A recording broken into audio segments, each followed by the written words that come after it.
ठीक बेटा, तो नेक्स्ट जो पॉइंट है वो कौन सा है? Equally likely event. ठीक है बेटा, इक्वली लाइकली इवेंट क्या है जरा देखते हैं। जैसे मान लो मैंने कहा, मान लो मैंने एक डाइस को रोल किया और एलिमेंट आया 1 2 3 4 5 6।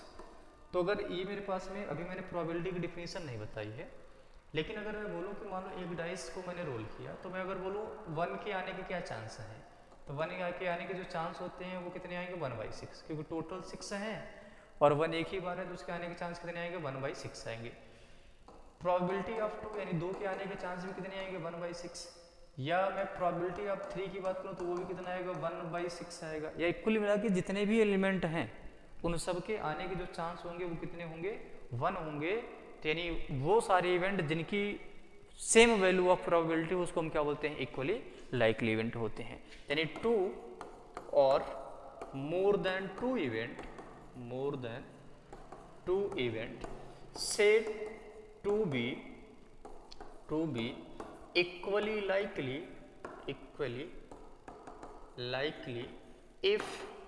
if they have same value of probability, they have same value of probability। तो बेटा 2 या 2 से अधिक इवेंट जिनकी वैल्यू ऑफ प्रोबेबिलिटी 1 होती है उसको हम क्या बोलते हैं? इक्वली लाइकली इवेंट बोलते हैं। जैसे एक और एग्जांपल की मैं बात करूं, मान लो जैसे बेटा मैंने कहा कि मैंने एक क्वाइन को टॉस किया, तो एक क्वाइन को टॉस किया तो आप जानते हो क्या आएगा? या तो हेड आएगा या तो कितना आएगा? टेल आएगा। तो मैं बोलूँ हेड के आने के चांस कितने हैं? Chance of head, chance of head. तो चांस ऑफ हेड की बात करूंगा तो चांस ऑफ हेड, तो चांस ऑफ हेड की बात करूंगा तो वो 50% होगा, और 50% को फ्रैक्शन में कन्वर्ट करोगे कितना आएगा? 1/2 आएगा। सिमिलरली चांस ऑफ टेल की बात करूं तो चांस ऑफ टेल भी कितना होगा? 50%, और 50% का मतलब 1/2। तो क्या हेड और टेल के दोनों चांस सेम है?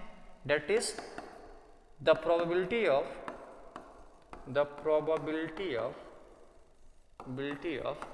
Head and tail both are same, so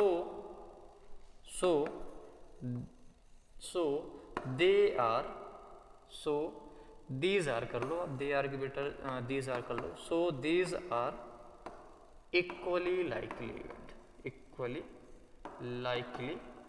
तो बेटा ये कैसे इवेंट हो जाएंगे? इक्वली लाइकली इवेंट हो जाएंगे, क्योंकि सबकी वैल्यू ऑफ प्रोबेबिलिटी जो है वो कितनी आई है? 1 आई है, तो इसको हम बोलेंगे ये कैसे इवेंट है? इक्वली लाइकली इवेंट है। ठीक है, चलो नेक्स्ट अगले इवेंट में बात करते हैं। नेक्स्ट इवेंट जो है ये वेरी इंपॉर्टेंट इवेंट है, जिसको हम बोलेंगे कॉम्प्लीमेंट्री इवेंट। कौन सा इवेंट है? कॉम्प्लीमेंट्री इवेंट है। कॉम्प्लीमेंट्री इवेंट क्या है जरा समझते हैं कहानी। कॉम्प्लीमेंट्री इवेंट का मतलब ये होता है कि किसी भी इवेंट का निगेशन, या बोल सकते हो आप किसी भी एलिमेंट का अपोजिट। जैसे मान लो मैंने कहा एक कॉइन को टॉस किया, तो आप जानते हो या तो हेड आएगा या तो कितना आएगा? टेल आएगा। अब ये जो हेड आया या टेल आया, तो मैंने कहा जैसे मान लो इवेंट मैंने कहा हेड आया, तो ये इवेंट हुआ। अगर मेरे को इसका निगेशन बोलना है, इसका कॉम्प्लीमेंट्री बोलना, तो आप क्या बोलोगे? हेड नहीं आया, डेट इज हेड नहीं आया, तो उसका मतलब क्या आया है? टेल आया है। तो कॉम्प्लीमेंट्री इवेंट का मतलब क्या? अगर कोई भी इवेंट ए है तो उसको कॉम्प्लीमेंट्री जो होता है वो उसमें वो एलिमेंट आते हैं जो ई में नहीं होते हैं। तो मैं जैसे समझा रहा हूँ वैसे ही मैं लिखाऊंगा भी। क्या पॉइंट है जरा कॉम्प्लीमेंट्री इवेंट में? if E is an event then complementary of E is denoted by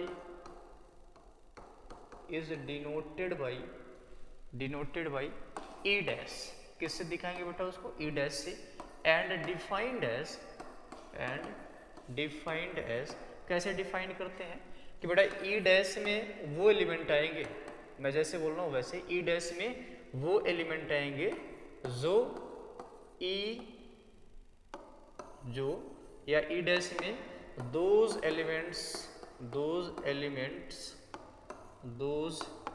elements lies which are not in E। वो एलिमेंट आएंगे जो ई में नहीं होंगे। होंगे। तो कॉम्प्लीमेंट्री का बेसिकली मतलब यही होता है कि वो इवेंट या बेसिकली वो इवेंट जिसमें एक्चुअल वो एलिमेंट आएगा जो इवेंट में नहीं थे। तो कॉम्प्लीमेंट्री इवेंट में वो एलिमेंट आते हैं जो इवेंट में नहीं होते हैं। जैसे एग्जाम्पल की बात करो, मान लो मैंने एक इवेंट लिखा कि मेरे पास में हेड आया गया है, एक कॉइन को मैंने टॉस किया, तो मान लो मैंने कहा इवेंट जो है वो हेड है, जिसका कॉम्प्लीमेंट्री इवेंट क्या आ गया, टेल आ गया। ठीक, जैसे मान लो एक डाइस को मैंने रोल किया और मैंने कहा इवेंट जो है वो कितना आया है, 1 आया है, 2 आया है, तो इसका कॉम्प्लीमेंट्री इवेंट क्या बन जाएगा, 1 2 को छोड़ दो, यानी कितना आ गया, 3 आ गया, 4 आ गया, 5 आ गया, 6 आया। जैसे मैंने एक डाइस को रोल किया, मैंने कहा बेटा ये 3 आया है, 2 आया है, 5 आया है, इसका कॉम्प्लीमेंट्री इवेंट बताओ, तो ए डैश कितना आ जाएगा, वो आ जाएगा 6 आ जाएगा, 4 आ जाएगा और कितना आ जाएगा, 1 आ जाएगा। तो बेसिकली कॉम्प्लीमेंट्री इवेंट का मतलब वही है, वो सारे एलिमेंट जो एक्चुअल इवेंट में नहीं होते हैं उसको हम क्या बोलते हैं, कॉम्प्लीमेंट्री इवेंट बोलते हैं। ठीक है, समझ में आई बात। चलिए अब इम्पॉर्टेंट पॉइंट क्या है कि बेटा किसी भी इवेंट की प्रोबेबिलिटी अगर आप ई बोल रहे हो, मान लो एक इवेंट की प्रोबेबिलिटी कितनी है, पी ऑफ ई है, और अगर मैं उसी इवेंट के कॉम्प्लीमेंट्री इवेंट ई का मतलब है कि इवेंट ई के होने की प्रोबेबिलिटी, पी ऑफ ई का मतलब क्या निकल के आएगा कि इवेंट ई के होने की probability, P of E dash का मतलब क्या, इवेंट ई के ना होने की प्रोबेबिलिटी। बेटा इसका सम कितना आता है, 1 आता है, ये बहुत बार पूछा गया है। तो दैट इज किसी भी इवेंट की होने की प्रोबेबिलिटी और उस इवेंट के ना होने की प्रोबेबिलिटी का जो सम आता है वो कितना आता है, 1 आता है। That is probability of E plus probability of E dash जो है वो कितना आ जाएगा, 1 आ जाएगा। बेटा अगर मैं यहाँ से प्रोबेबिलिटी ऑफ ई निकालूं तो प्रोबेबिलिटी ऑफ ई क्या जाएगा, 1 minus probability of E dash. तो दूसरा तो फार्मूला ये बन गया। तीसरा क्या बनेगा, अगर मैं यहाँ से प्रोबेबिलिटी ऑफ ई डैश निकालूं तो प्रोबेबिलिटी ऑफ ई डैश क्या आ जाएगा, 1 माइनस प्रोबेबिलिटी ऑफ ई आ जाएगा। You have to must be remember this all formula, very very very important. तो 3 यहाँ से मैंने कॉम्प्लीमेंट्री इवेंट और इवेंट्स पे बेस्ड ये मैंने 3 रिजल्ट लिखा है। आप इनको दिमाग में रखिएगा क्योंकि बहुत ज़्यादा यूजफुल है क्वेश्चन को सॉल्व करने में। ठीक, तो ये मैंने टोटली इवेंट की बात कर ली। अब इवेंट के बाद एक लास्ट पॉइंट की बात कर लेते हैं कि एक्चुअल में अब ये प्रोबेबिलिटी है क्या। मैंने आपको सब कुछ डिफाइन करने के बाद लास्ट में मैंने आपको प्रोबेबिलिटी डिफाइन किया, प्रोबेबिलिटी, BILITY, प्रोबेबिलिटी। समझते हैं प्रोबेबिलिटी क्या है। तो प्रोबेबिलिटी एक्चुअल में क्या है कि ये एक ब्रॉडर टर्म है जो मैथमेटिकल किसी भी इवेंट के होने के चांसेस बताता है। या बेसिकली अगर मैं आपसे बोलूँ कि जैसे मान लो मैं कहा कि आज रेनी डे होने वाला है, बेसिकली आज बरसात होने वाली है, तो उसको अगर मैथमेटिकली अगर मेजर करना हो तो हम किस में मेजर करते हैं, मैथ्स की जिस ब्रांच में मेजर करते हैं उसको हम क्या बोलते हैं, प्रोबेबिलिटी बोलते हैं। तो प्रोबेबिलिटी क्या है, किसी भी इवेंट को मैथमेटिकली मेजर करने का तरीका है, और वो मैथमेटिकली मेजर कैसे किया जाता है वो भी आपको हम डिफाइन करेंगे। तो सबसे पहले ये है क्या, इट measure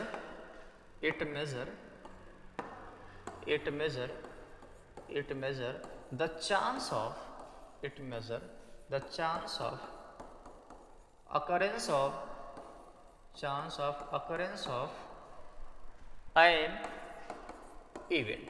तो प्रोबेबिलिटी क्या है, किसी भी इवेंट के होने के क्या चांस है उसको मेजर करता है कौन, प्रोबेबिलिटी मेजर करता है। अब जरा समझना ध्यान से।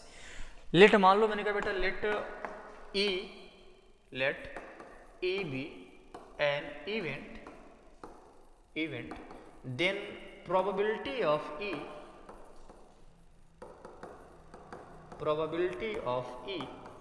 is denoted by P of E and defined as कैसे डिफाइन करते हैं, जो प्रोबेबिलिटी ऑफ ई होगा बेटा ये डिफाइन होगा number of element favourable to E divide by total number of element in sample space. तो सैंपल स्पेस में जितने एलिमेंट होंगे अगर उसका या उससे अगर मैं number of element favourable to E को डिवाइड कर दें तो मेरे को क्या मिल जाएगा, प्रोबेबिलिटी मिल जाएगी। मैथमेटिकली प्रोबेबिलिटी क्या होगी वो मिल जाएगी। ठीक, तो आप इसका स्क्रीनशॉट ले सकते हो। ठीक, चलो आगे बढ़ते हैं। यानी ओवरऑल प्रोबेबिलिटी को मैं अब मैथमेटिकली कैसे लिखूंगा, जो प्रोबेबिलिटी ऑफ ई किसी भी इवेंट की जो प्रोबेबिलिटी होगी यानी P ऑफ E जो होगा वो क्या होगा N of E divide by N of S। N of E का मतलब क्या है number of element in event that is divide by number of element in sample space. तो NE क्या है ये आप लिख सकते हो number of element in E। NS का मतलब क्या है number of element in S। तो ये S में एलिमेंट है, ठीक। तो आप इसको ध्यान में रखिएगा। चलिए बढ़ते हैं जरा। अच्छा आप ये बताओ जो प्रोबेबिलिटी है मैथमेटिकली वो एक फ्रैक्शन हमारे सामने आई, तो मैं अगर बोलूँ फ्रैक्शन की मिनिमम से मिनिमम वैल्यू कितनी हो सकती है तो 0 हो सकती है। मैं नेगेटिव फ्रैक्शनल की बात वैसे नहीं कर रहा, मैं पॉजिटिव फ्रैक्शंस की बात कर रहा हूँ, और पॉजिटिव फ्रैक्शन में मैं 0 पॉजिटिव फ्रैक्शन को लेके चल रहा हूँ।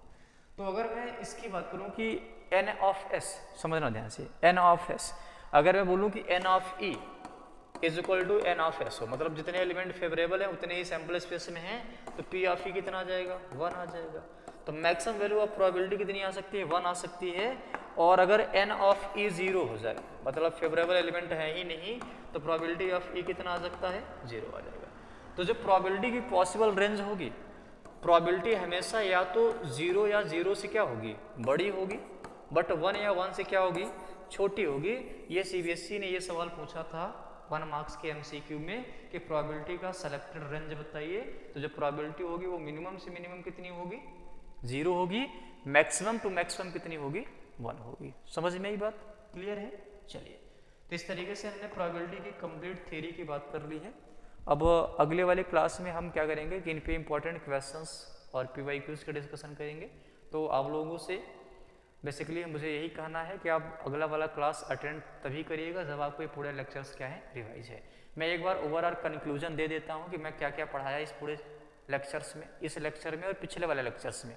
तो बेटा सबसे पहले हमने प्रोबेबिलिटी का स्टार्ट जो किया था वो मैं एक बार माइंड मैप दे देता हूँ। मैंने प्रोबेबिलिटी में एक्चुअल में क्या क्या पढ़ाया तो मैं एक यहाँ से माइंड मैप आपको दे देता हूँ।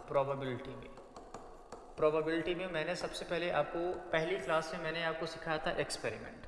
मैं वो ब्रांचेस बनाना स्टार्ट कर देता हूँ। तो सबसे पहले हमने आपको सिखाया था क्या एक्सपेरिमेंट सिखाया था। और एक्सपेरिमेंट में भी मैं आपको बताया था 2 टाइप के एक्सपेरिमेंट, एक मैंने बताया था डिटर्मिनिस्टिक एक्सपेरिमेंट, ठीक, दूसरा मैंने बताया था रैंडम एक्सपेरिमेंट। फिर एक्सपेरिमेंट के बाद बेटा हमने डिफाइन किया था दूसरा टर्म जिसको हमने बोला था क्या सैंपल स्पेस। और सैंपल स्पेस में हमने अलग अलग सैंपल स्पेस बताए थे।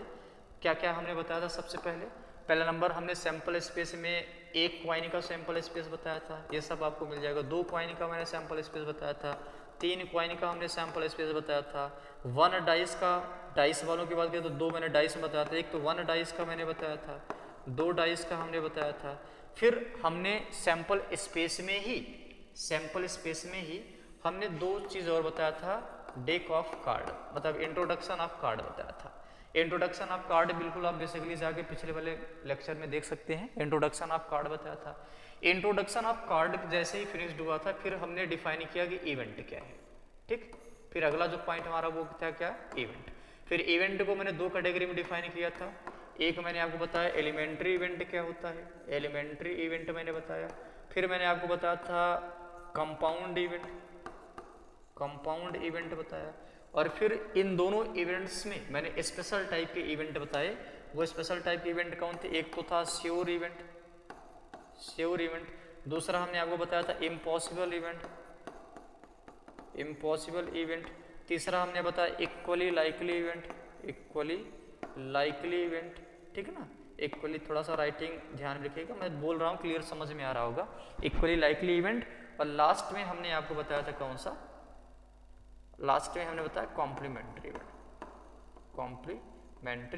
इवेंट। और कॉम्प्लीमेंट्री इवेंट डिफाइन करने के बाद लास्ट में हमने फाइनली किसको डिफाइन किया, एट लास्ट हमने डिफाइन किया कि ये प्रोबेबिलिटी क्या है। तो प्रोबेबिलिटी की डेफिनेशन निकल के आई थी, किसी भी इवेंट की जो प्रोबेबिलिटी है वो